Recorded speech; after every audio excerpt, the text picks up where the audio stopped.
Indonesia menjadi ketua ASEAN di tengah-tengah situasi global yang sangat tidak mudah.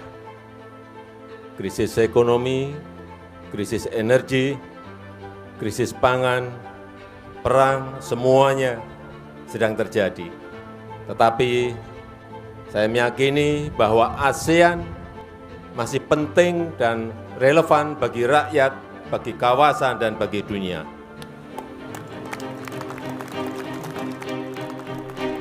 Di tengah redupnya perekonomian global pasca pandemi, ASEAN selalu menjadi titik terang.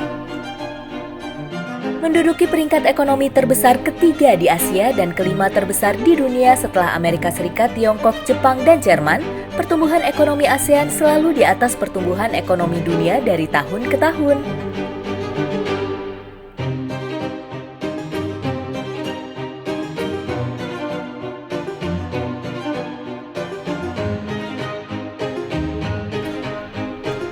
Dengan ukuran perekonomian mencapai 3,2 triliun US dollar di tahun 2022 dan jumlah penduduk lebih dari 685 juta jiwa, ASEAN berpotensi besar menjadi epicentrum pertumbuhan ekonomi dunia.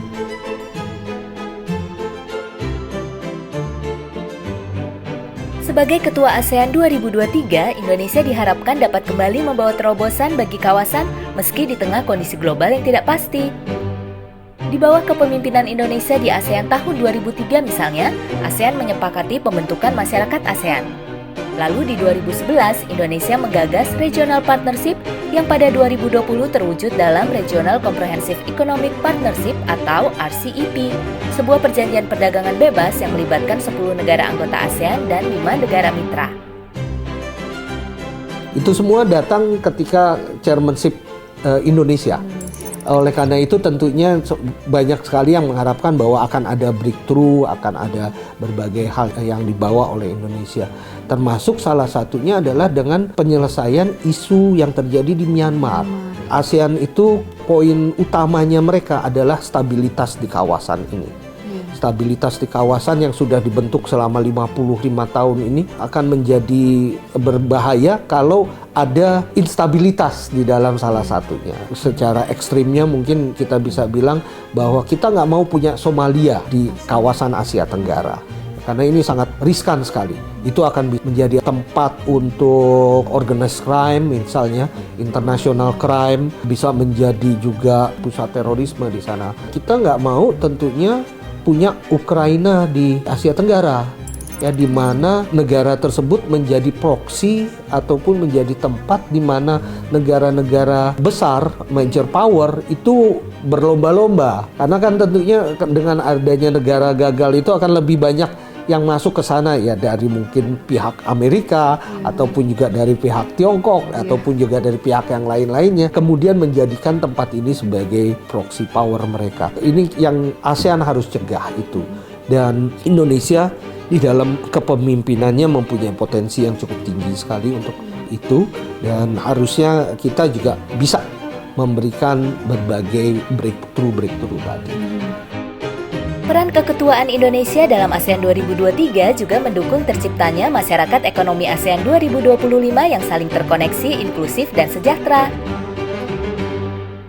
Para delegasi ASEAN Chairmanship 2023 akan menyusun langkah kolektif dan kolaboratif di sepanjang tahun ini untuk mewujudkan 3 prioritas capaian di bidang ekonomi, yaitu Recovery and Rebuilding, Digital Economy, dan Sustainability yang diimplementasikan ke dalam 16 Priority Economic Deliverables.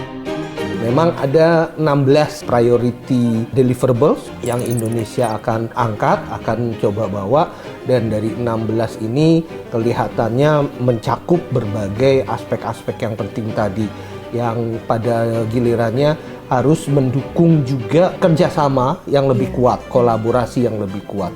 Tetapi juga salah satu hal yang penting juga yang perlu kita ingat bahwa kerjasama di ASEAN ini mungkin akan bisa menjadi lebih bermakna dan juga lebih efektif ketika ASEAN juga mampu membawanya ke tingkatan yang lebih besar lagi, ke tingkatan yang lebih luas, misalnya di tingkat Asia Timur, bukan hanya antara negara-negara di Asia Tenggara saja.